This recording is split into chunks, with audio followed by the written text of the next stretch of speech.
Onto pit road. Young Drew Herring, age 26, picked the inside. He brings him down the front stretch. Right alongside is Regan Smith. And the Cellular 250 at Iowa Speedway is green.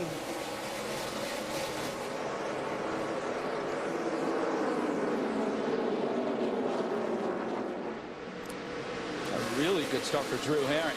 There's Regan Smith off of turn 2. And opens up about 3 car lengths. Alex Bowman taking a look underneath the 2-car of Brian Scott. It's one of the greatest challenges with this racetrack is entering the turn with another car to your outside. Here comes Brad Keselowski, the 22, down low. A little early for 3 wide. So we'll wait. Take advantage of the bump in 1 and 2 here. Car on the outside doesn't get through turn 1 and 2 as well. It's just the bump doesn't get any better, and your angle to the exit is compromised.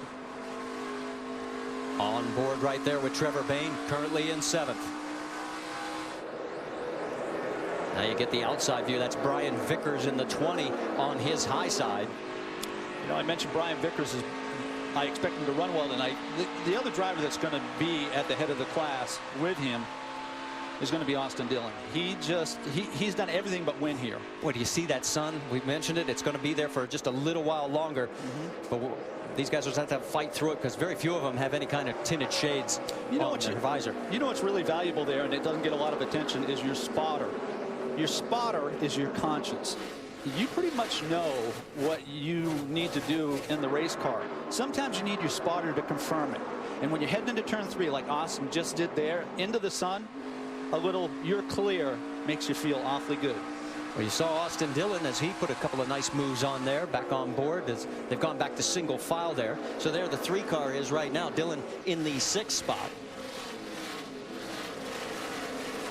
I know they don't enjoy it much, Marty, but I love watching them go over that bump. They work really hard.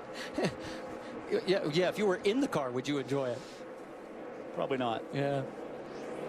Alex Bowman in that number 99, and it looks like Dillon right now, he has one of the quicker cars on track. We don't want to get lost the fact that Alex Bowman had a great qualifying run, and Travis Pastrana doing a good job. Get our first look at the 31 car right there. Of course, Justin Allgaier, the 11 of Elliott Sadler, the 6 now of Trevor Bayne, and Trevor not going in the direction he wants to right now. No, that's true. Brian Scott has done a great job, and we don't give enough credit to the guys that don't have as much experience like Travis Pastrana. For a top 10, you say 10th. Still 9 guys in front of you, but you have to measure things in inches when you're early in your career. You don't measure them in feet. Top 10, make it happen a lot, and then top 5s. You saw Trevor Bayne there. He's dropped back 3 spots so far from his starting spot of 7th. As now Alex Bowman has a lot of the 20 of Brian Vickers in his rearview mirror. The one thing I'm hearing from the drivers is that if you tax the tires, if you abuse the right front tire, charge the corner, and put too much on the right front or the right rear, you're going to suffer for it. Those tires are really durable. The Goodyear's got a great product here, but they will drop off if you abuse them. So that translates to, to 2 or 3 tenths a lap. I'm going to drop back to Trevor Bayne, get an update on his status from Rick DeBrule.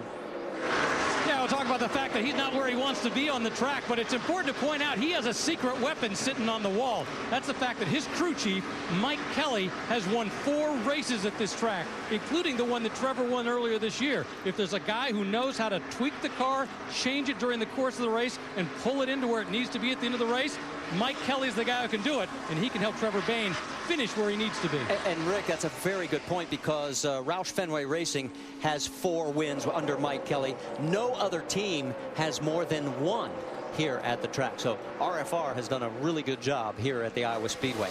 Right now, the man who's doing a great job is young Drew Herring. He is well out in front by 7/10 of a second over Regan Smith. There's your top 5 here at Iowa.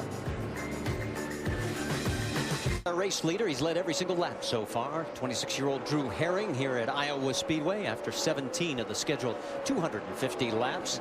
And a great battle been going on throughout the commercial between the 12 of Sam Hornish Jr., the 31 of Justin Allgaier, and you don't see the 6 of Trevor Bayne, but here's what happened to poor Trevor. Yeah, a few laps ago, underneath, gets loose, and then I think that Sam thought he was going to clear him on the exit, drifted up. Yeah, maybe you can see here, Trevor gets loose, rolls out of the gas, and Sam may have gotten loose under Trevor, but that's typical on this racetrack for the driver underneath to get loose. So this battle between Hornish and Allgaier is for 9th. There you see Trevor Bayne right behind him. Both of those, and he is running 11th. And you were talking about how that's the kind of move that will get you incentive to go after the guy, and he looks like he's closing on the 12. Yeah, your heart rate goes up and blood pressure goes up, and then it takes a few laps to calm down. But look at the big picture. The spotter is coaching him here. Relax. Let's get an update on Sam Hornish. How about it, Jim Noble? Well, you know, before this race began, Sam Hornish told us, quote, no more bad days for this 12 team. They simply can't afford it after what happened in Indianapolis last week. And that was a close call with Justin Allgaier. In fact, Sam was told to back up. He was also told that Allgaier is, quote, all over the place, and it's too early to mess with him right now. Well, Allgaier might be all over the place, but I've watched closely in practice and in qualifying, and the drivers are struggling a little bit with the tire. It's it has a sense of being a little bit hard. So you know, they've got chatter in the front, meaning the front tires slide across the racetrack. They even have a chatter with the right rear getting in the corner. I can tell you, having experienced it, it's no fun, and it's really difficult when you run side by side under those conditions. Well, there is the battle for the lead right now, and it has closed up because all of a sudden now Regan Smith is zeroing in on the 54 of Drew Herring, and there is the 2 car of Brian Scott picking up right where he left off last week at Indianapolis. I love this because this represents sports. You know, when you this story, when you see a small team or a driver that typically doesn't run among the leaders have a good race, you have the momentum, the confidence that comes with it. But here's something that's more important than either of those two. On a personal level, what he gained, Brian Scott, last week, he gained credibility with the other drivers. That's priceless because they will drive him differently, Marty. They'll handle him differently. He'll get more respect. Well, he's also coming off a track best 6th here at the Iowa Speedway back in June, and right now currently running in the 3rd position. Here comes Regan Smith taking another peek as they are approaching lap traffic.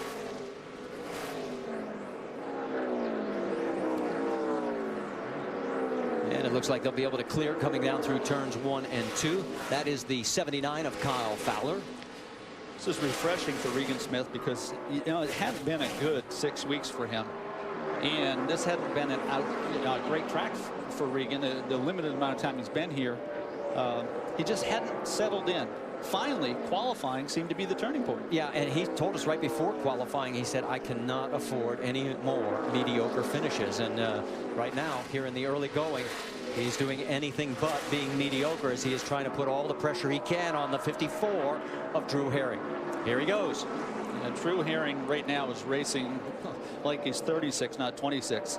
He just surrendered the lead, said, look, I'll battle later on. And Rick, you got something for us on the 7? Well, it's pretty funny. If you had talked to Regan Smith yesterday after the 2nd practice, he would not have told you he would have been leading this race. In fact, he said, we're not good. He said, after 2 practices, we can't figure out the balance at all. Going into qualifying, he didn't think he had it, and then suddenly, boom, he had it for qualifying, and obviously he's now got it in the race. So something has come together. Shannon? Well, Ricky, you've been talking about the importance of spotters this entire race. Well, Drew Herring's spotter about 10 laps ago came on the radio and said he's beating you through the center of the turns. Try to find your original line. And we talked about the fact that this is only Drew Herring's 2nd race of the season, so really still trying to feel things out. Brian Scott, however, the car is a little bit loose for him, but as you can see, he's really making up ground right now. And huge confidence boost last weekend, not only for driver, but for the entire team top to bottom. Well, as we also take a peek at the 22 of Brad Keselowski zeroing in on Herring, and I'm wondering, we also found out during qualifying, if you stress the tires early, then they would give up on you quicker.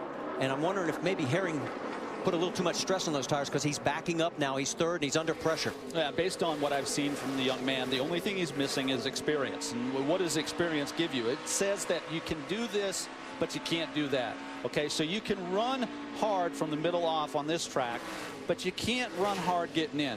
The harder you run, the more you're going to drift up, and the more you're going to pay for it later in the run. Getting real busy here as Brad Keselowski comes in. I was looking at fastest race laps. Guess who had it? Drew Herring at 23.76 seconds. Right now, he is nowhere near the top 3 quick, fast laps. So Brad Keselowski behind him.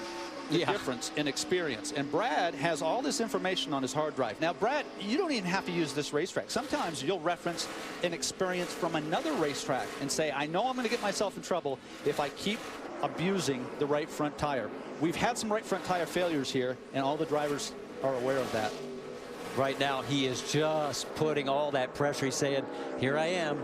Take a look. Yep, I'm a former nationwide champion, and I'm going to get you sooner or later. Boy, that car, that you saw that bounce on the 22. There is the sun. It's right in their eyes as they Cellular 250 after 38 of 250 laps. You're looking at the race leader, Regan Smith. It's the first time ever that he's led on a short track in 22 short track starts. And he's led a total of 13 laps. The man right there in the 54 was on pole and led the most so far, 26 laps, Drew Herring, but he is under attack right now by a former winner here at Iowa, the 22 of Brad Keselowski, and here we go. And it looks like Austin Dillon may try and come through, but the 54 closes the door. He's doing a really good job, and you know, there's nothing wrong with following Brad Keselowski for a while if you're in this position. This is a line-sensitive racetrack. Watch how Brad gets in the corner. Watch where he picks up the accelerator. Maybe you change your markers on the track, meaning your reference, your turn-in point, your braking point. Young drivers have a tendency to want to drive too deep in the corner. This track won't allow you to do that, not for long. Here comes Austin Dillon in that 3 car, looking to go underneath the 54, and he clears him. So move Dillon into the 4th position. And here comes Brian Vickers. Yeah, Brian Vickers not far behind.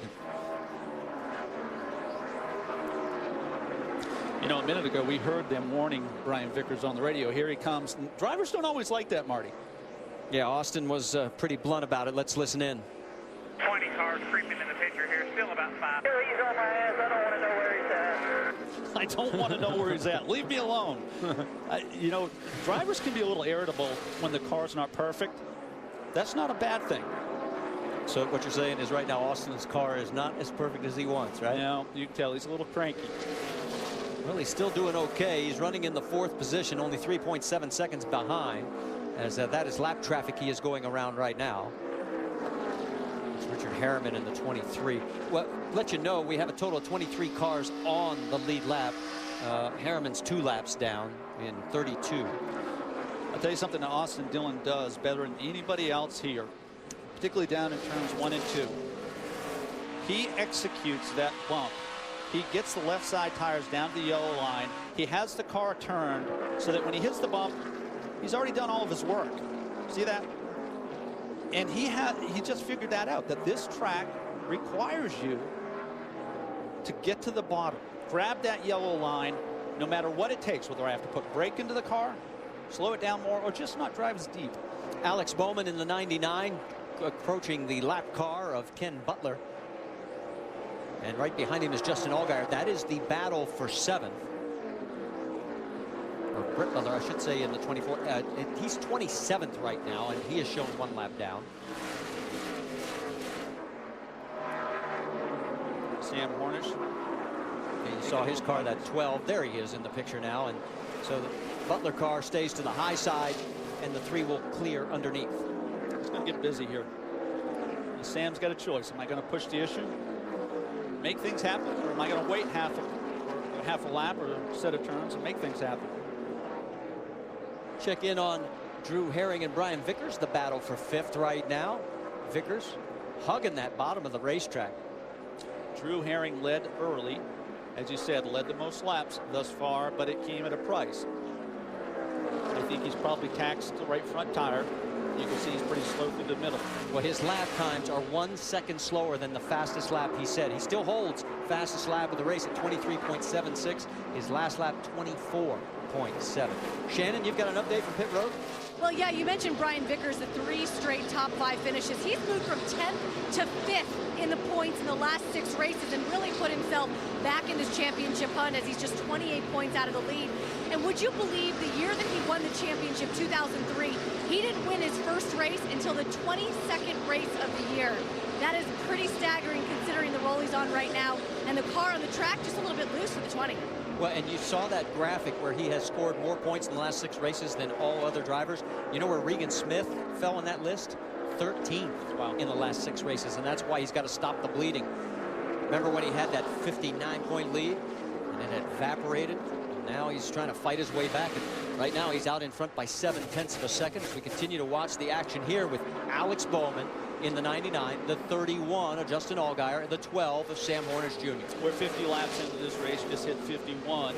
At this point, the cars have established a personality.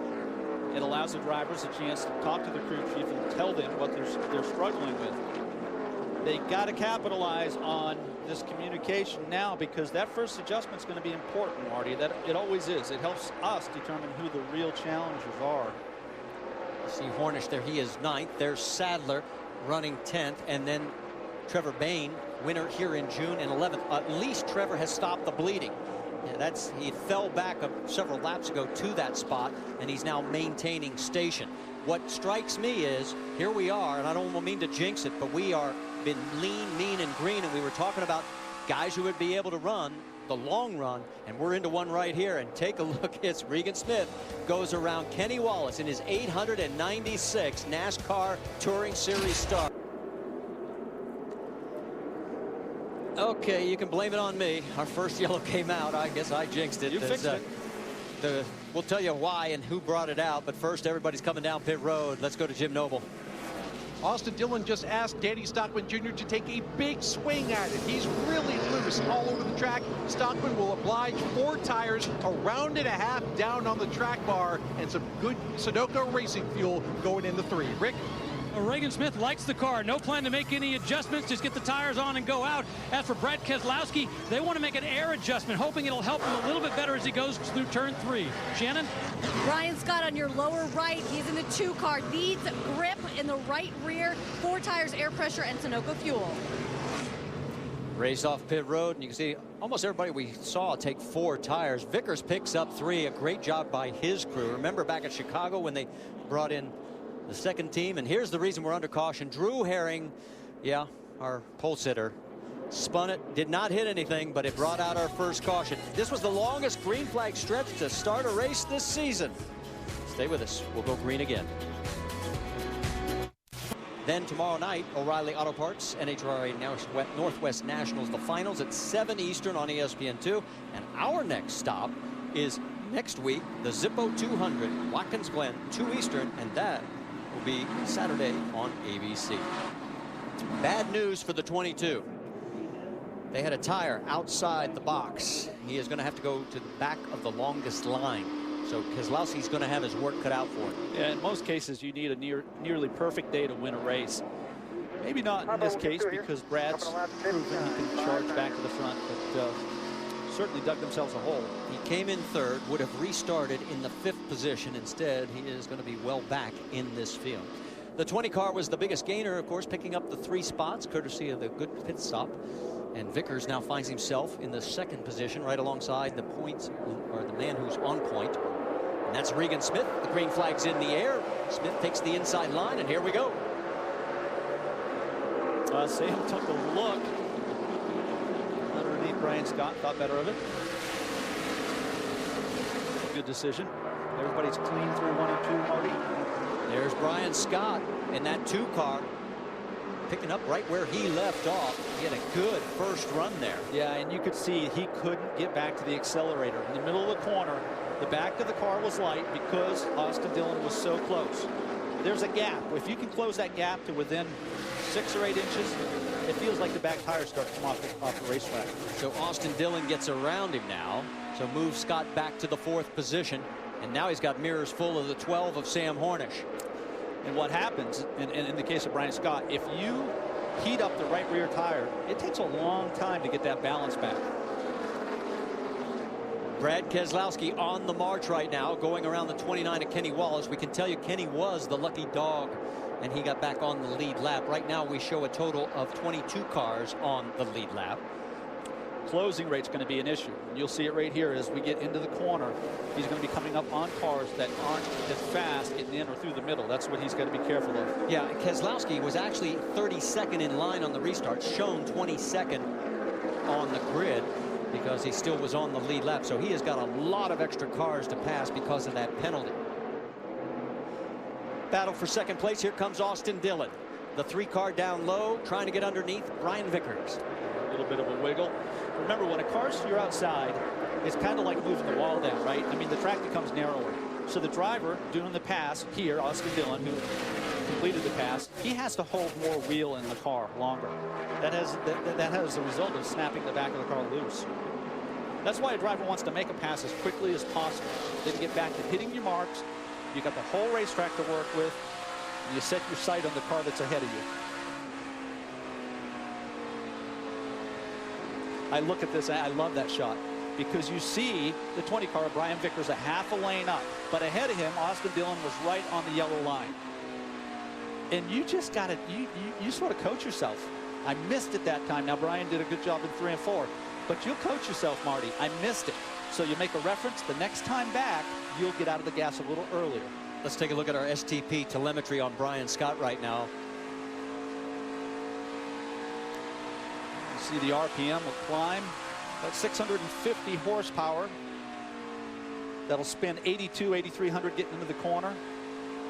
About a 2,000 RPM drop, and then you ease back into the accelerator. Where do you make speed at Iowa? Most short tracks is through the middle. The driver that can get back to the gas the soonest and then be aggressive with it without spinning rear tires is going to make speed down the straightaway. So there's the 2, the 12, and the 11. Brian Scott, Sam Hornish Jr., and Elliott Sadler, as those 3 running about the same distance apart from each other. 4th, 5th, and 6th. I haven't seen a car yet, with the exception of Drew Herring in the first 20 laps, that looked really comfortable. I see all of these drivers working really hard. Well, we're noticing now that the sun has now got a lot of shade on about 3/4 of the track.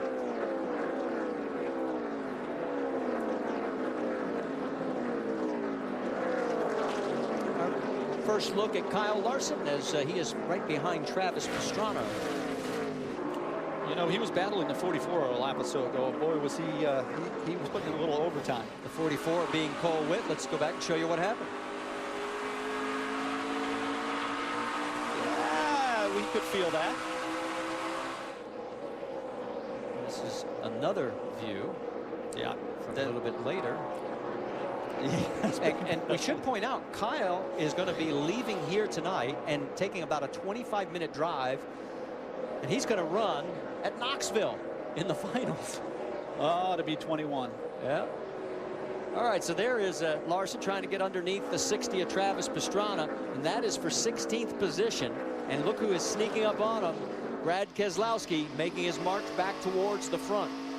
You know what goes a long, long way with drivers when you're in a situation like Travis is in now is being predictable.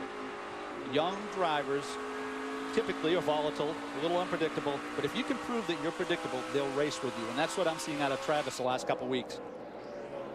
There's first and second in your screen. It's Regan Smith and Austin Dillon. Now Regan has led a total of 45 laps. Coming into this race, he had led only a total of 49.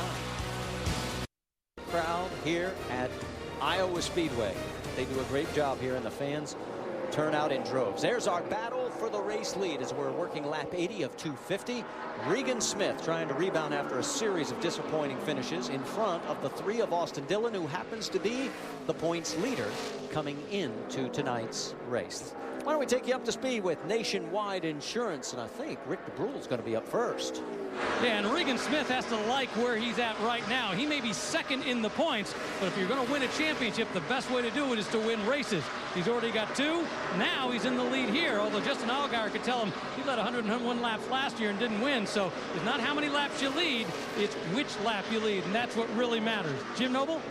Well, I'll tell you, Austin Dillon's liking life as the points leader right now, and the car has really taken off after that last pit stop. He was way too loose in the first 50-some-odd laps of this race, but track bar adjustments and air pressure adjustments have helped the 3 get up to second place. Shannon? Brian Vickers, one of your championship contenders, started this race 6th this evening. He had a great pit stop on that first pit stop. He gained 3 spots on pit road. They also fixed up the car as it was very, very loose to start the race. They made a huge track bar adjustment, and he has been hanging in the top 3 ever since. Jim.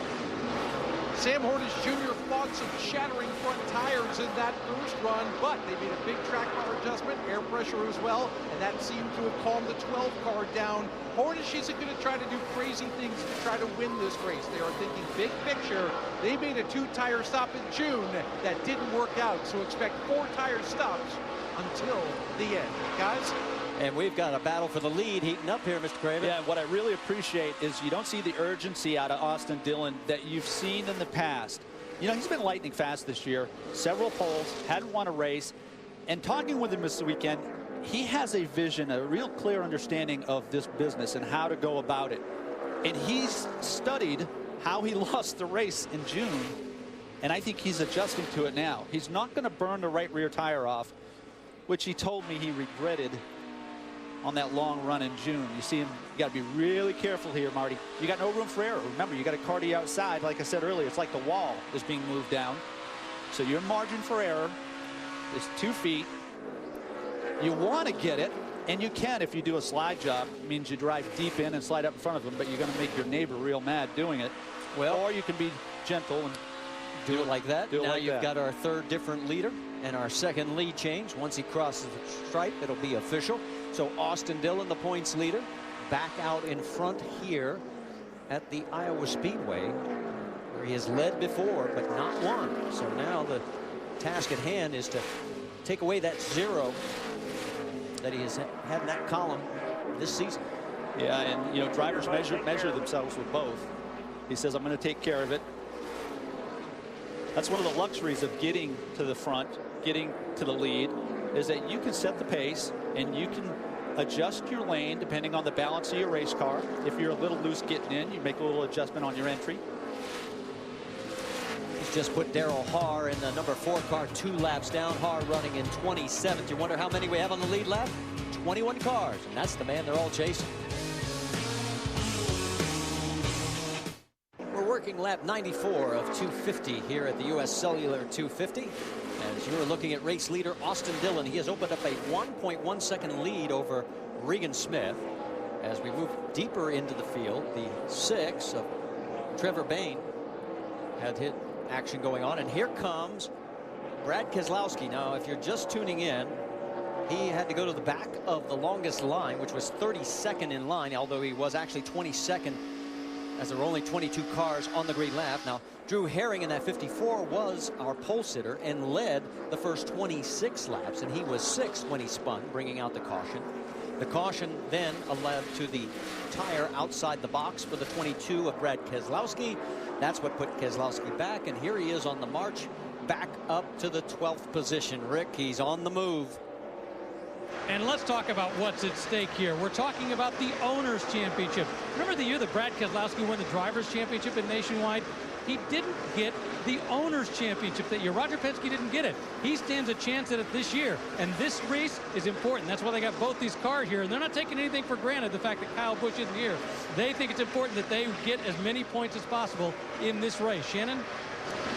Well, Rick, when I spoke with Jeremy Bullins, who's the crew chief for Brad Keselowski this weekend, he told me that 54 team, well, they are the 48 of the Owner Championship here in the Nationwide Series, and they know that this is the guy that they're going to have to beat if they want to get that. When I mentioned that to Adam Stevens, who's the crew chief for this 54, he just smiled and he said, you know, that is the goal every single season, to win the Owners Championship. And Drew Herring, who's driving the car, is really, truly a part of this team. He's been traveling with the 54 team to the racetrack almost every single weekend, sitting on top of the pit box and listening to the radio communication that Kyle and his team have. So truly, he knows how much this Owners Championship means to Kyle and the entire team. Marty? And the gap right now is 41 points between the 54 leading and the 22 chasing in that Owners Championship. That battle on the left side now full screen. Brian Vickers and of course the 12 of Sam Hornish Jr. Those two want to keep pushing forward because they want to cut the gap in the Drivers' Championship with the two guys that are in front of them. Yeah, they do. What we've seen here in the last couple of laps from Sam Hornish, moving around the racetrack, and he's trying to find a comfortable place for the car. That's a great thing about this racetrack, and Rusty Wallace built this with perfection. He built it like a racer to satisfy drivers so they have options. 12 degrees on the bottom, 13 in the middle, and 14 on the top. If your car's out of balance, Marty, you can find a place where it might react to what you're doing with the steering wheel. You saw both of them go around the 01 of Mike Wallace. Mike is 2 laps down in the 25th position. We have a total of 20 cars on the lead lap. We've had 3 different leaders, 2 lead changes, and only 1 caution so far for 5 laps, and we have just completed lap number 101. There is your race leader, Austin Dillon, a 1.5 second lead over Regan Smith. Let's check in with Jim Noble.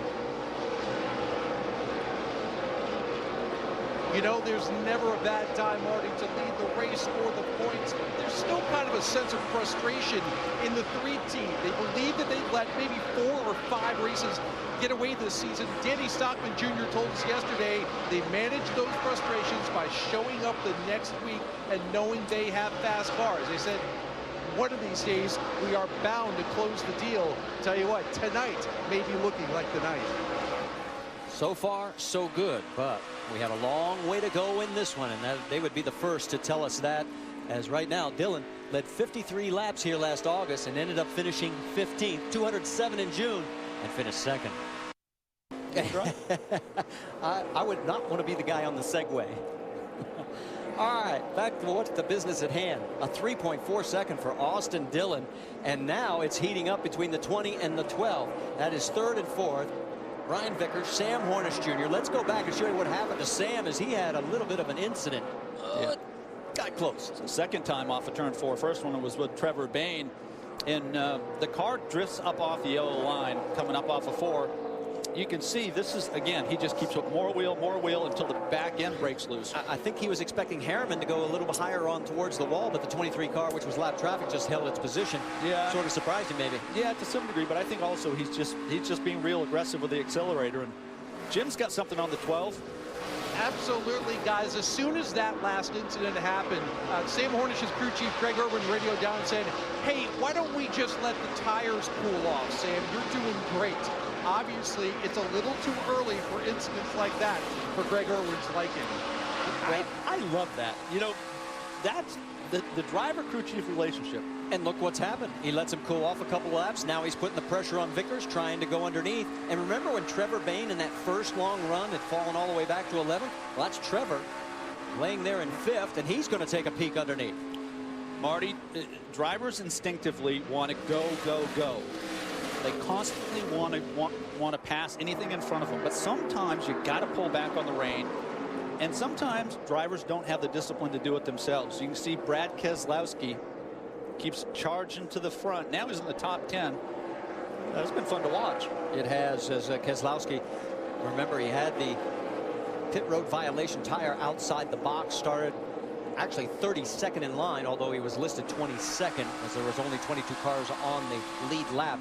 He has worked his way back into 9th position now and continues to march forward. The only hex that could be on the 22 is that he has never won after having a pit road penalty. Now let's shift gears to the 6 car, because Rick DeBrule, you've got some information there. Well, yeah, it's important to talk about the fact that Mike Kelly was saying that with regards to Trevor Bayne, it's important to know, like you said, when to lay off, but also when to be, and what Mike Kelly called it, is the wolf.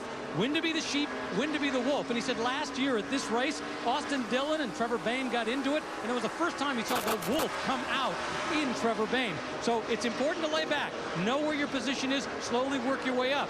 But when you get that opportunity, you've got to be able to take advantage of it. So far, he hasn't been able to do it. So far, by the way, he's got a loose in, tight in center, and loose off. Car isn't quite where he wants it, but he's still got a long way to go, and he's got a good crew chief up there. Yeah, it was a lot better than it was in that first run.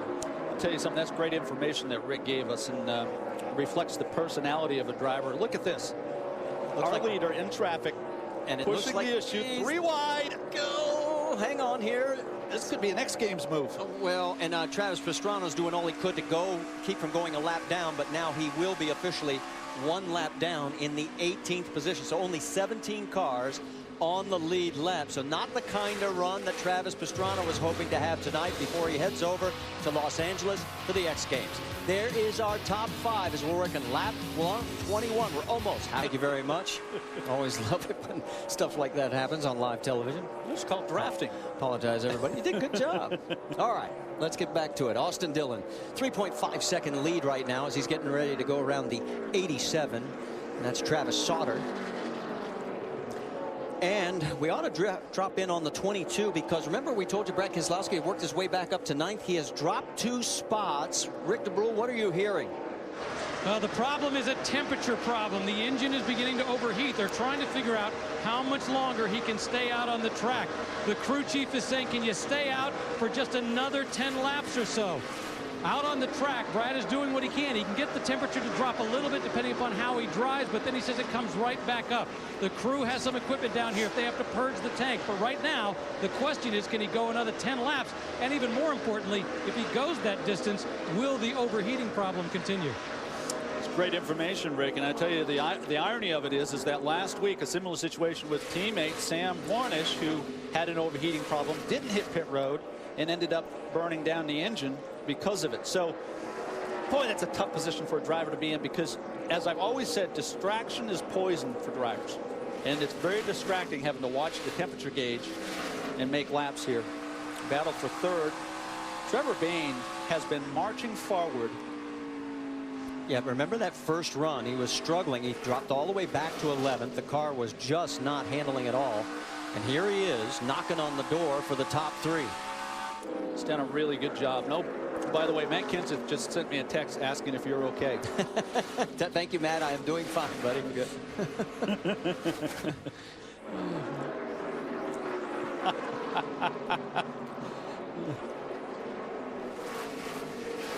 Drivers told me that this setup, the tire and the balance of the cars, you can't be aggressive. If you're aggressive, you pick up a chatter in the front, meaning the front just sort of vibrate across the racetrack. If you're too aggressive on corner entry, it's the right rear.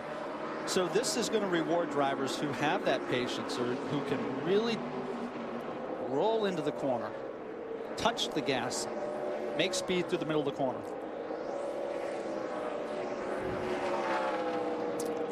Well, here we go. Remember Trevor Bayne? His car was set up for the long run back in June. And we've had long green runs. This one is like 75 laps. We're still going. We've had only 1 caution. Austin Dillon is your leader right there in the 3. We are back at the Iowa Speedway, our 2nd caution of the night, as Reed Sorensen was slow on the track. There may be some fluid out there. They are checking right now, but we have gone a total of 140 of the 250 laps. This is only our 2nd caution.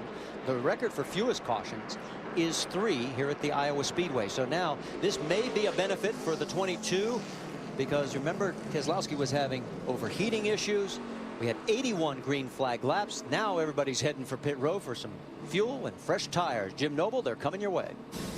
And that yellow car on the upper left, Sam Hornish Jr., that car got a lot better on the long green flag run. They will be around the right side, calling for the 4-tire stop for Hornish, and he will be down and away. Ahead of him, Austin Dillon. He was running at 90%. That's how good that car is. 4 tires for Dillon. Rick? Regan Smith brings it in. They're going to put a half around a wedge in the back. You saw one of the tires was starting to get away from him, but hopefully a nice clean stop, and he's gone. Brian Vickers saying the car is loose. The guys pitting this car, the 11 Cup guys, they'll go to Pocono after this race. Guys having a little bit of problem getting off pit road for Brian Vickers. A little bit long of a stop.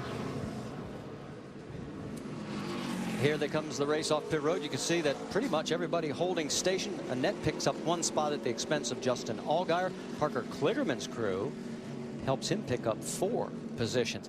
And the 22 of Brad Keselowski just now pulling back out onto the track. So all that ground he made up as they were taking the time to make sure the engine issue. And there's the 40 that brought out the caution. Reed Sorensen. Back to Brad Keselowski. That's a hard way to do business, Marty, especially with 109 laps to go. You can't continue to give up track position. And here come the cars that are at least 1 lap down, as they will now get their service. And we did mention as we watched this pit crew go to work, Keselowski has never won a race where he had a pit road violation. And it looks like maybe that trend will continue. Can tell you that the 33 of Ryan Gifford will get the lucky dog, and that'll give him a lap back. And let's take a look at Dustin Keith as he's over the wall during Austin Dillon's recent pit stop.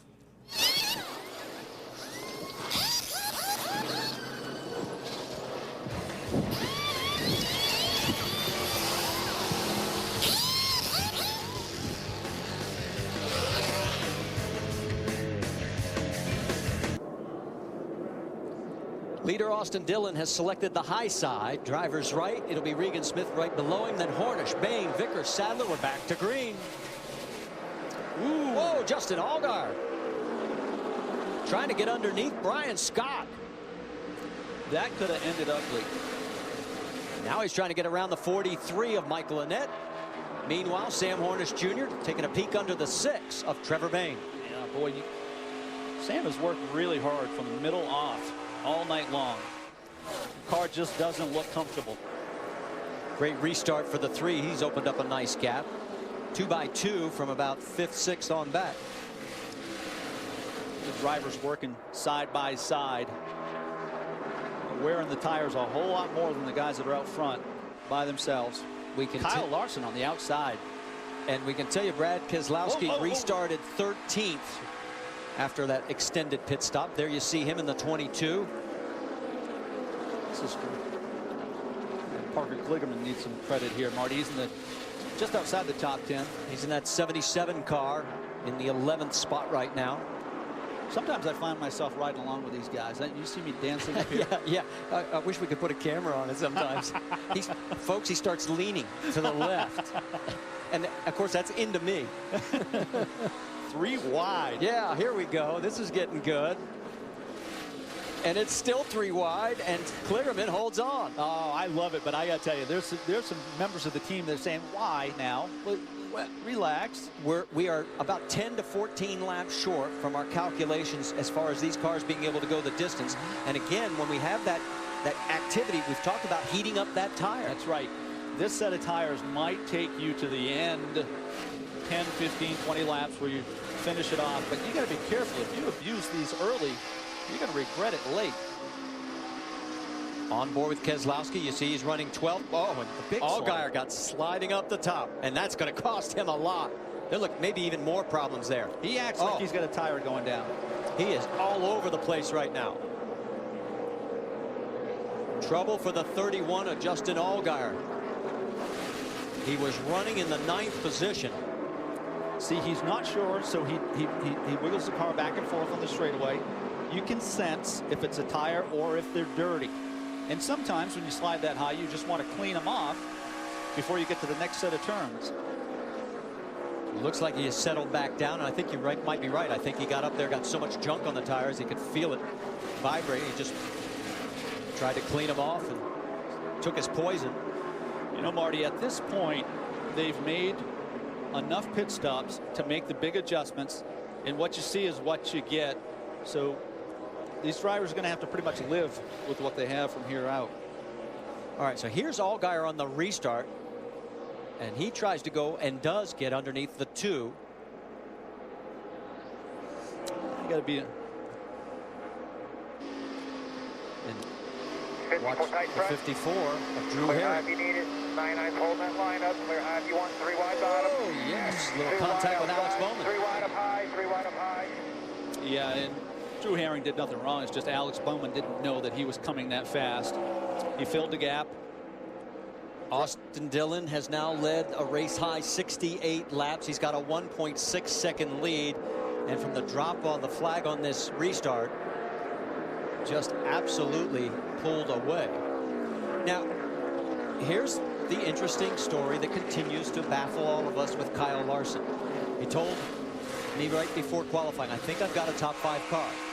His MO has always been this first half of the race.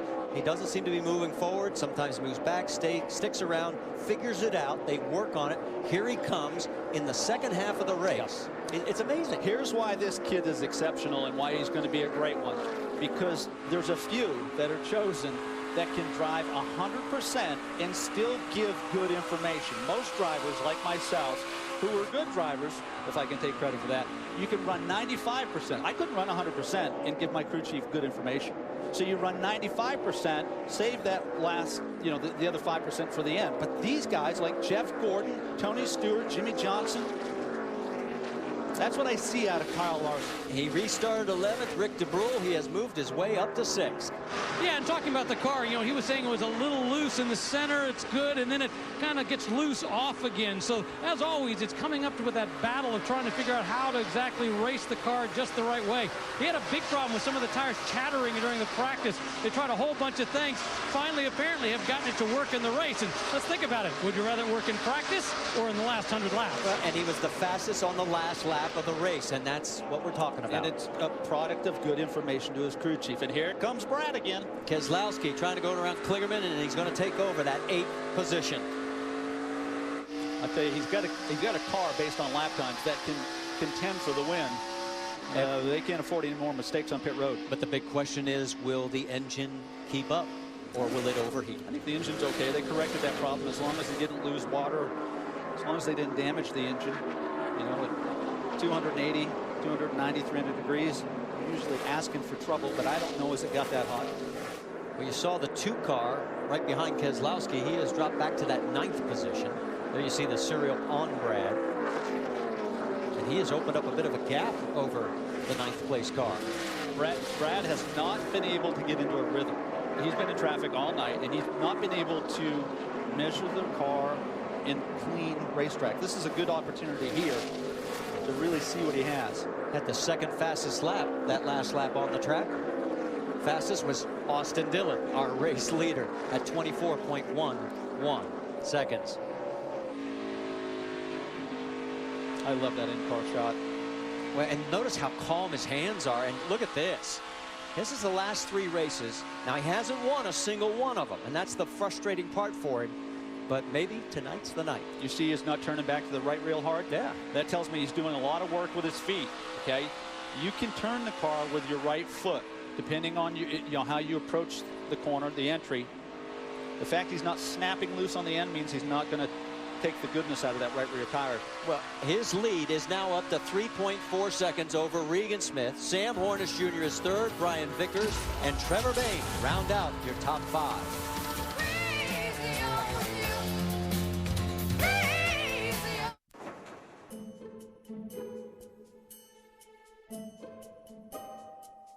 In the nation, sometimes bad things happen.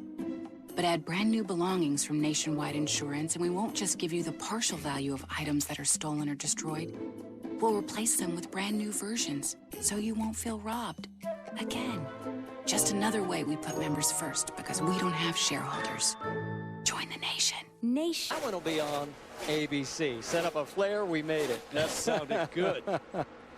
All right, back to our race leader, Austin Dillon. 4.6 seconds. He is just marching through this field again. He had the fastest race lap the last 2 consecutive laps. Here he comes across the line again. There is the gap back to Regan Smith, who's having a very strong run, which is what he needed. But Sam Hornish Jr. right behind him, and that 12 car is running in 3rd. And then a little further back is Brian Vickers and Trevor Bayne. That is your top 5. Really impressed with the job that Regan Smith is doing, because you said earlier at the beginning of the event that Regan was conscious of the poor run that he's had the last 6 weeks. When a driver talks about it, it means he's thinking about it. When he's thinking about it, sometimes he's distracted by it. Haven't seen that tonight out of Regan Smith. He's a professional. 14 races to go counting tonight. They need to get it going. There is Regan again. Now, to give you an idea, remember, he was 7th or better in 9 of the first 13 races. Then in the last 6, he had 4 finishes of 13th or worse. Yeah. And that's the kind that can just take you out of a championship. Yeah, and we focus so much on the driver, but believe me, it has a residual negative effect on everyone, not just the driver, but the crew chief, the crew members, the guys that hit the lug nuts. Everybody on the team is affected by a slump, and they need the driver, the quarterback, to pull them out of it. Well, only 16 cars are on the lead lap. That's due mainly to the fact we've only had 2 cautions. And let's give a shout out to the driver of the 33, Ryan Gifford, making his nationwide debut. Look at this right now. Gifford is running in the top 15th position. He's fourth in the East Point Series. He finished 8th here last night in the race for the K&N division. And, of course, used to live with Austin Dillon's family for a time, and here he is, part of the diversity program, and doing a very good job on this track. Mike Dillon told me this week that the sky's the limit, that the young man has got a load of talent. He's really, really excited about helping him. He's done everything right tonight. You know, it's about logging laps. The biggest penalty you could pay is if your night gets cut short, because as a young driver, not a lot of experience, you want every mile you can get. And the car doesn't have a scratch on it. Well, he's getting close to going around Travis Pastrana, who is a lap down in 18th position.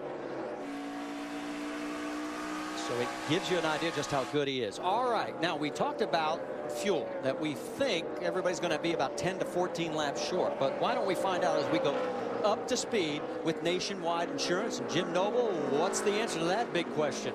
Well, I'll tell you what, Marty, just a couple of laps ago, Austin Dillon was told to back it down a bit. Now, they're not really close. They're at least 10 laps short of making their window, but still Danny Stockman Jr. thinking if he gets a caution, maybe he can have Austin back it down a little bit and get within that window at some point. Rick? When I went up to Regan Smith's crew chief, Greg Ives, I said, can you make it? He shook his head, said no.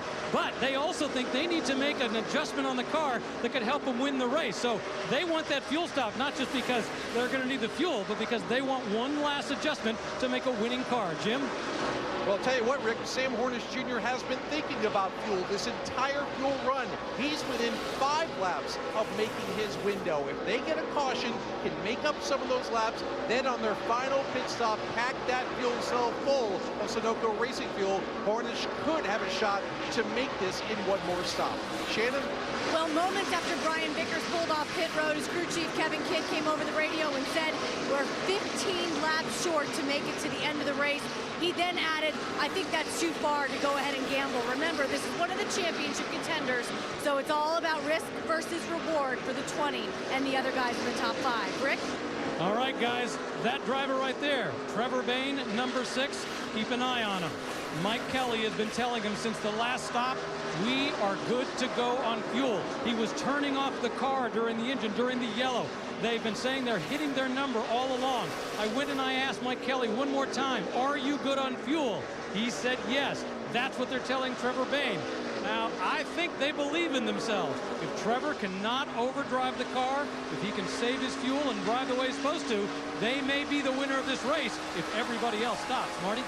Not overdriving the car right now, Marty. He's the fastest car on the track. Yeah. Are you buyer or are you selling on that last part, though? Do you think he actually can go the distance? Yeah, I do, because, you know, you always give up something to get fuel mileage, but which means they're not lightning fast, but they're good on the long run. So, Austin Dillon, the hardest thing to ask a driver of a fast race car to do is back it down. It seems simple. It sounds easy, but it messes you up. It's so disruptive to your turn-in points, to all those markers that you put in. Drivers establish references on the racetrack as they're competing. And as the track changes, they might move those references. If you slow down, you carry less speed in, create less lateral force, and all those things change. So a driver oftentimes says, I can't slow down. Fastest 3 cars on that last lap. Austin Dillon, your race leader. Trevor Bayne in 5th, and then Brian Vickers, who's running in 4th. We have a long way to go yet. And can they make it on fuel?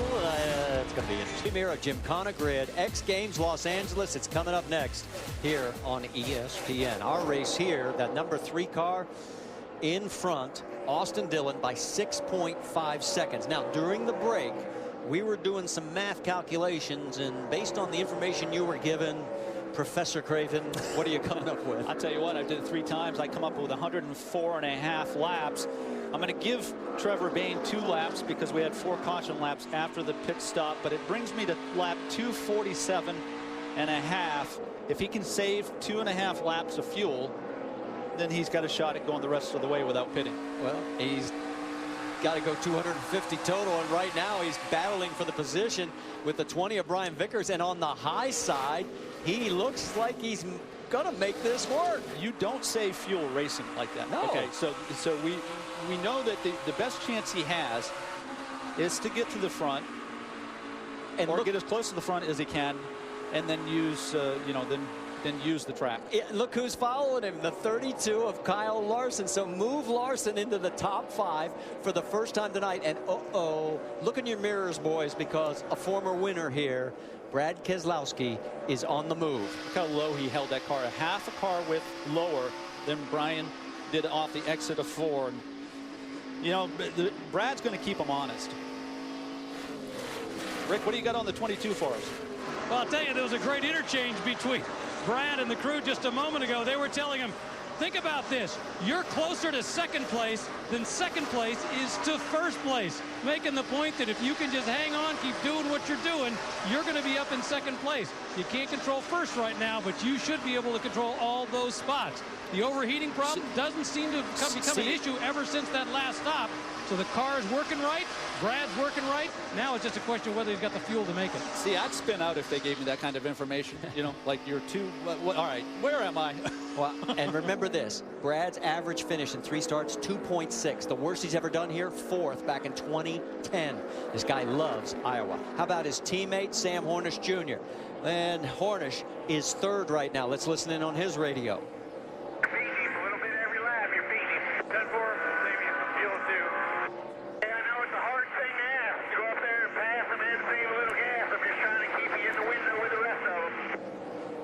Yeah, go fast but save gas. Well, that's the point, you know. And again, all right.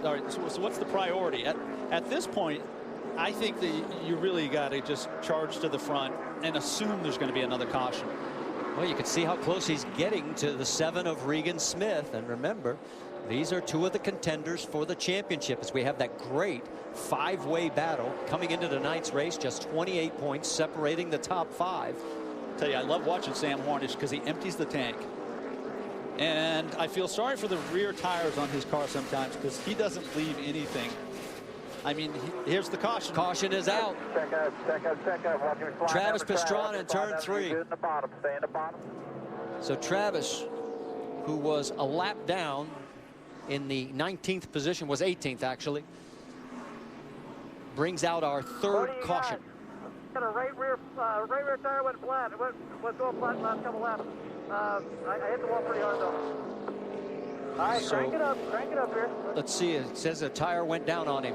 Oh, left rear. Yeah, left rear tire went down. Damn. Not Travis's fault on this one. And he does get 2 corners. You know what? You're along for the ride when Yeah. you lose a left rear tire on corner entry. That's a tough break for Travis. Not the kind of night he wanted to have, that's for sure. Especially after coming off that good run last week at Indianapolis where he came home 10th. Well, you're going to get to ride with him here. Let's listen. All systems normal. Until now. But you could actually hear the pop of the tire.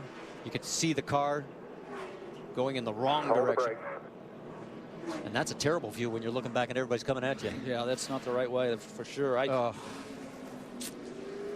Just as Austin Dillon, our race leader, was going by, he got through. Everybody got through. But this wipes out that big lead that Austin Dillon had, and now basically puts everybody in the window. So fresh tires, fresh fuel, and now we have a race to the finish. You seen anybody tonight gamble with 2 tires? No. Both times it has been a 4 tires all the way around.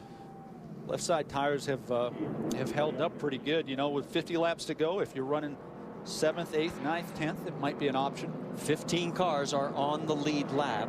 The 30 of PK will get the lucky dog. That'll give us 16. So let's find out what happens. Keep an eye on 2 or 4.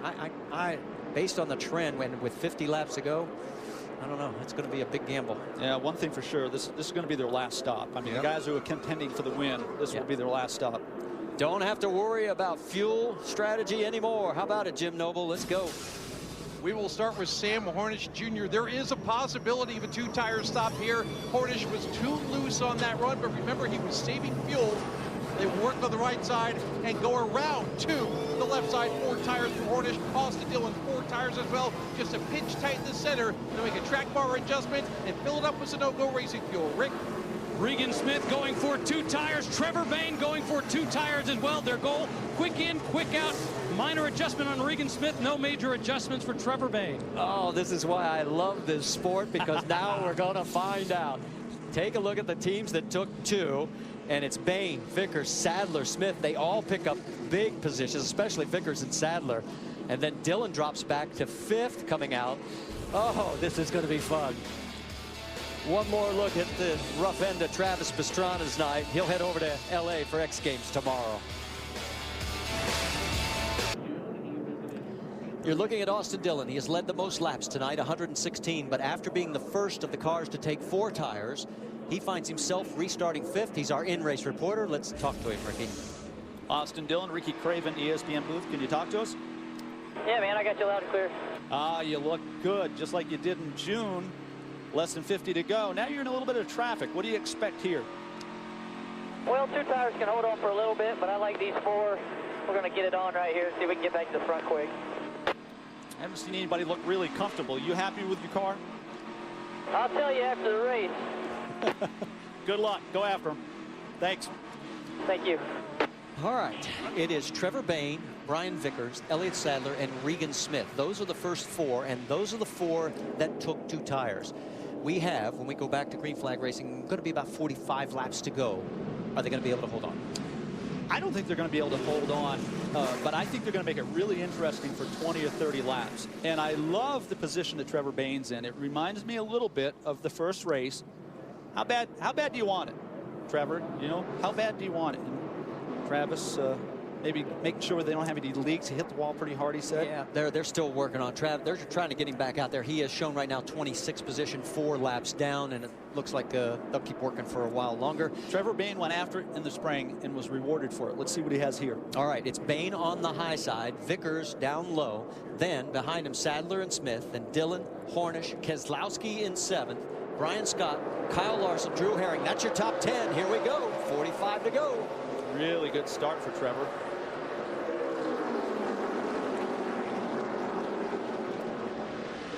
But he gave up the middle right there, Marty. Didn't have the grip in the middle of 1 and 2. It allowed Brian to get underneath him. Side by side in the corner. This is where it gets real difficult. You saw the back of Vickers' car get a little loose, and he had to roll out of the gas. Watch that 3 car down low, taking a look underneath the 12 of Sam Hornish Jr. Got a terrible angle into the corner. But remember, he has 4 fresh tires. Vickers coming back at him. Oh, the 54, Drew Herring. He may have rubbed the wall, and he's got a tire rub as well. Damage to the left side as well, so it looks like he was might have been squeezed. And here comes Vickers as these guys continue this side-by-side battle. Brian trying to make the pass. Now he finally makes it stick, and this could be 4 races in a row for Vickers in the top 5. And here comes Keselowski. Like he was shot out of a cannon. He has gotten around both the 3 and now the 12. And the 3 car is not as good in traffic as it was out front. That's very apparent right now. Elliott Sadler right there in front of the 22 of Brad Keselowski, and Sadler now door to door with the 6. I don't know how patient Brad's going to be here. They get side by side. You'll see Brad go 3 wide off the exit. There it is. He's going underneath, and the 4 fresh tires seem to be the ticket. When you have 2 cars go in the corner side by side, they both have to slow down. Brad set that up perfect. I mean, that was a typical fundamental from a driver's perspective of how to make a 3-wide pass. It's not working for Trevor Bayne. He's trying to fight back against Austin Dillon. He does for the moment. Boy, that's close. That was. You know, you're only one bump to the left front, right front fender from destroying your chances of winning a race. And that's what these drivers have to think about when they're in this position. Austin has had a car, I'd say dominant to some degree all night, but now it's a different set of circumstances. Certain has led the most laps, 116. The next closest is 59 by Regan Smith. Here comes Austin again, taking a look, and this time he's going to clear.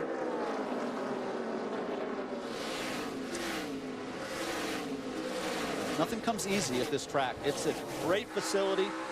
Drivers really love it. The fans love it. This place is packed. But you got to work for everything you get here. And we're seeing Austin Dillon really be challenged now. 38 laps to go. He's finally got some clean track in front of him, at least for the moment. See if he can reel in the next group that's in front of him. It's lap traffic. Travis Pastrana able to get back out. See a few sparks flying from underneath. Travis, as he's gingerly trying to maintain race speed, the minimum. There you see Sadler in the 11. So that's 3rd, 4th, and 5th that was in your screen. Let's go back and show you a little bit earlier.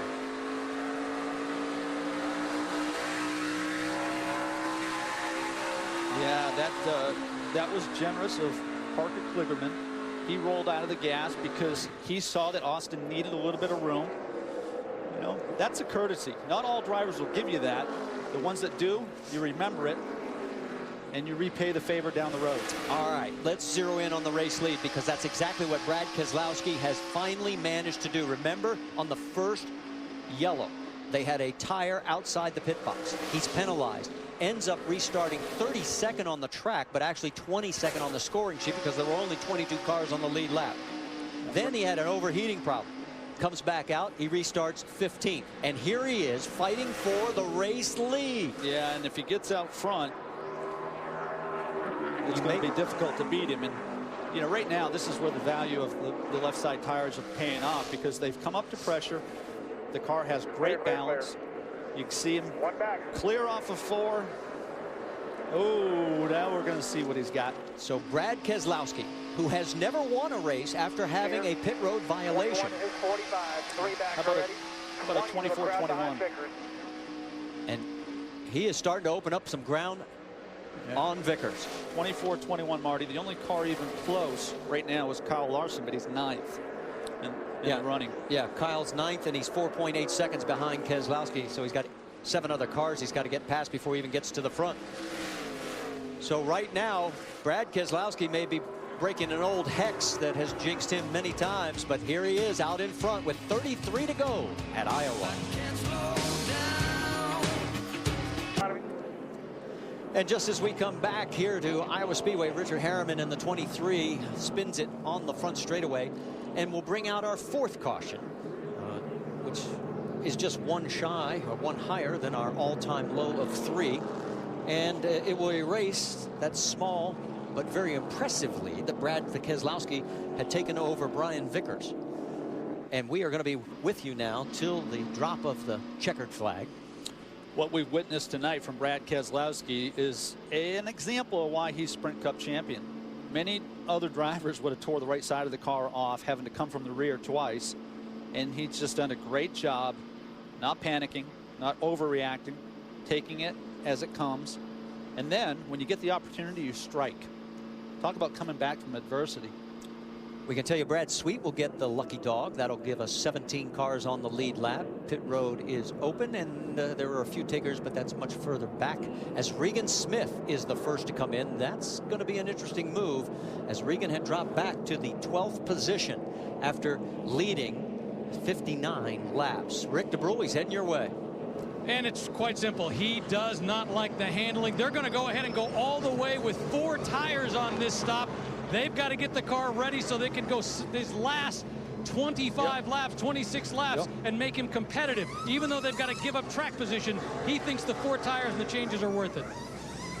Well, and we were talking about the fact, he even said it himself, I can't afford any more mediocre finishes.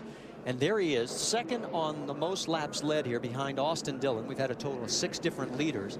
And yet now, here we are with just 26 laps to go. And he's going to be restarting somewhere back around 13th, 14th, 15th. I tell you, it's not an easy set of circumstances, but it's part of the criteria for being champion.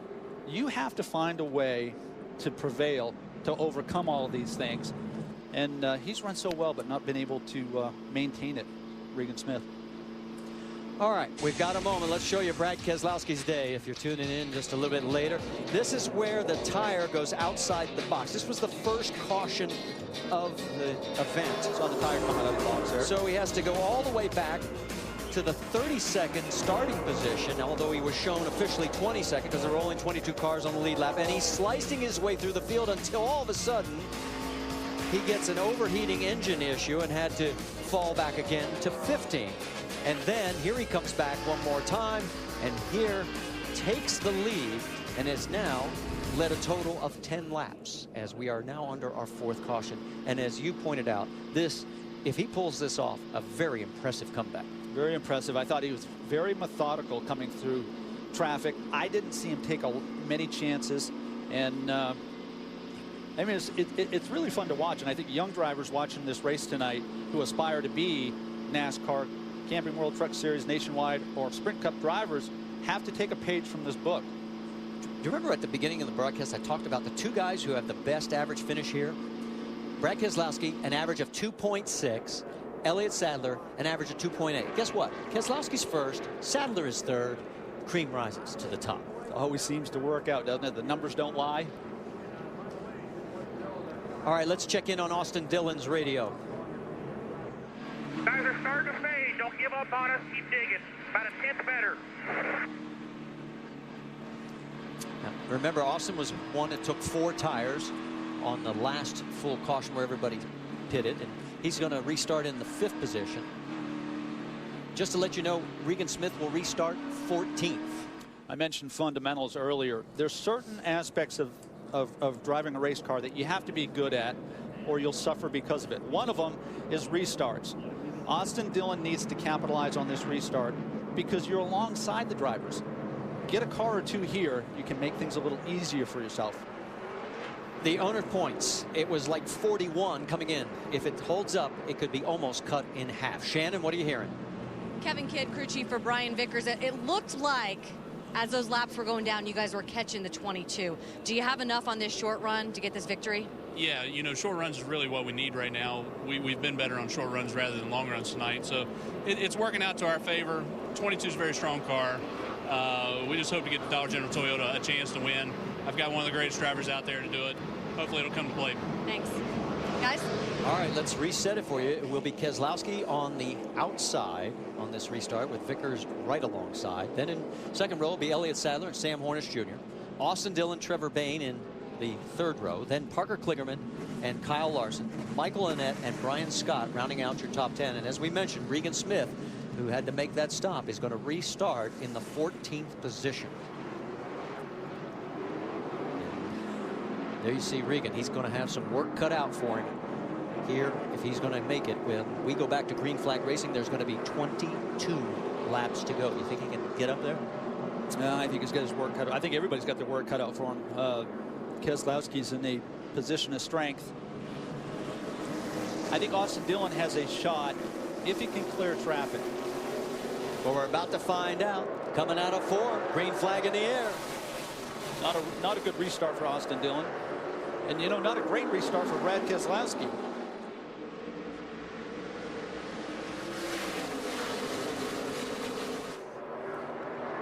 Keselowski gets the lead, and it looks like Sam Hornish is going to follow, but here comes Vickers. Can he get underneath? No. So Vickers drops back to third. Penske cars 1, 2. And Sam said before the race started, Michael, Look out, some contact there. Saved by Brian Scott. Kligerman got into Brian Scott. Both of them able to save it. Kligerman, though, slowing for the moment. Justin Allgaier trying to get around him. And meanwhile, here are the top 5. As now we have 20 laps to go. It's getting really busy here, isn't it? Everybody's trying to get what little they can with the 20 laps that we have remaining here at Iowa. Yeah, I talked earlier about being courteous. Nobody's going to be courteous with 20 to go. Drivers become real narrow-minded, a little bit selfish, and this is what happens. Still out there, 3 wide, 54 inside. 3 wide in the middle, 3 wide in the middle, 3 wide in the middle. Still 3 wide in the middle. Still 3 wide in the middle. 3 wide in the middle. Come on, clear. It's an unwritten rule, but the driver in the middle typically lifts here.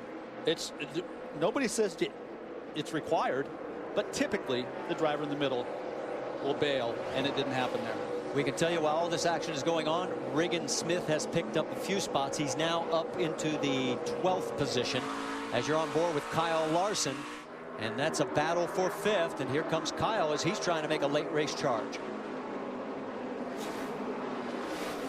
Kyle has done a great job tonight. And, you know, we haven't talked enough about that, Marty. Just the change in the track and the conditions, starting with the sun out and ending under the lights.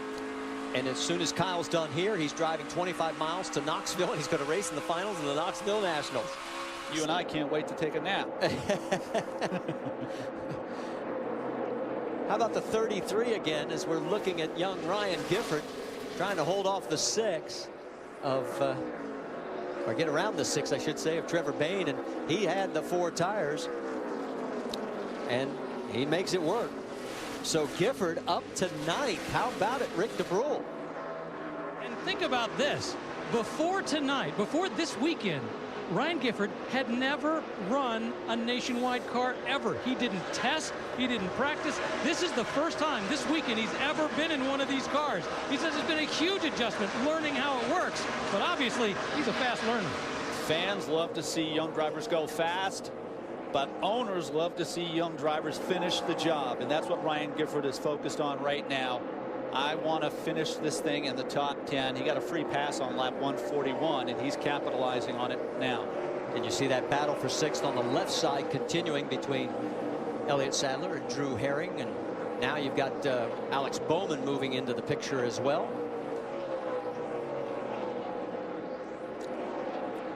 Up front, Sam Hornish a little bit faster than Brad Keselowski the last lap. You see Alex Bowman was making a look there. 14 laps to go, 13 to go. And it's less than a second between 1st and 2nd. It's now Bowman taking a look underneath Sadler. So something seems to be off with Sadler's car, because remember, he restarted in the 3rd position, and now he has dropped back. The 2 tires can punish you. And I thought that the 2 tires would hold up a little better than this. But again, you know, anytime you try to benefit with strategy and gambling, it's going to come at a price. Nothing's free. And the driver has to work a little harder here in the last 20 laps to carry the car. So he has dropped back to the 8th position. And things have sort of settled down. Let's get more from Rick DeBrule on that 11 car. Well, you know, they thought they had fixed the problems on the last stop. They had a horrible handling problem before, and Elliott was on the radio just talking about what a bad car he had. He needed that last stop to make the adjustments, but obviously it's not lasting enough for them to go the distance here. You can see he's slowly but surely dropping back. Not complaining about the car the way he was, but there's no question it's not working the way he wants it. And what happens, Marty, with 20 laps to go, drivers know that this is going to settle. This is going to determine the finish, and drivers will tend to overdrive. Let's watch Kyle Larson here as he measures up Austin Dillon. If you overdrive, what happens is the car becomes miserable, and you really can't get a read on it. You know, you're exceeding the limit of the tires, or you're exceeding the limit of the car. What I'm saying is the last 10, 15, 20 laps, it's all on the driver. Just wear it out. We're down to 10 laps to go, and Austin Dillon holds station with Kyle Larson in 5th. Jim Noble. I tell you what, Austin Dillon is one frustrated race car driver right now. First, he came on the radio and questioned Danny Stockman's decision to take 4 tires. Then later, asked Stockman why he made a track bar adjustment. All Austin knows is that he took 4 tires, the other guys took 2, and the other guys were faster than he was. Very, very frustrated right now, especially after leading all that laps in June and not winning that race. Well, when he looks at the final standings, if it holds up, Keselowski took 4 in first, Hornish took 4 in second. So, you know, maybe the adjustment just wasn't the right adjustment. The best crew chiefs in the business will tell you that they are compromised when they have the best car and they have a caution late. Because when you're the leader and you've been beating them badly all day, typically the competition does the opposite of what you do. And that's all that Danny Stockman did wrong, was dominate the race. Now, I thought 4 tires was a good call. We got a peek there at the 54, top of your screen, Drew Herring. Remember, he had one of our cautions when he spun early in the race. He was our pole sitter, and he has fought his way back to 6th on the racetrack. So a nice recovery for the 26-year-old from Benson, North Carolina. There is your race leader, Brad Keselowski. What an evening he has had, coming back from a pit road violation after a tire got loose and outside the pit box, fights his way all the way back and takes the race lead, and now has led a total of the last 30 laps. I tell you, Sam Hornish is faster than Brad Keselowski. I think that he's punishing the tires. With 5 to go, who cares? He can't maintain the yellow line here. It's a little bit better, but see, you know, you can always tell when a driver gets in trouble. I'm sure you're aware of it. When they start to come off the line. Well, there's 2 points to remember here. First, Brad Keselowski. That's the 22 radio. Right of center below the bumper line, so you know. Below the bumper line, slightly right. 4 to 3 to go. 3 laps. A little trash. That looks like a $100 bill on the road. Might be yours. Yeah, right. Well, what I was pointing out is that there is Brad Keselowski. He is not running for the Nationwide Championship. So right now, Sam is the biggest beneficiary from all those contenders that we were talking about at the beginning of the night. Excellent point, Marty. It's a completely different frame of mind, right? You're Brad Keselowski, and you know, it's kind of a one-stop shop here. Just lay it on the line for the win. Yep. Nothing to lose. Brad's here to score points for the Owners' Championship. Sam's here to score points for the Drivers' Championship. And it's a big win-win right now for Team Penske. Although, look at Sam. He's closing on the 22 with 2 laps and soon to be 1 lap to go. White flag is out. I don't see much reserve in Sam Hornish. And as much as I enjoy that, it doesn't always reward you with a championship. Sometimes you do have to pause and look at the big picture. Well, Brad Keselowski makes it through turn 3 and 4 and is going to end an old hex for the first time after having a pit road penalty. He's going to win a race in the Nationwide Series. Awesome drive. Awesome drive. Great, great job. 4 guys. Way to never give up. Not adversity tonight, but you all played through it, so thank you very much. Great job, Discount Tire team. He has won his last 3 starts, his 3rd win of 2013 and 23rd of his nationwide career in his 198th career.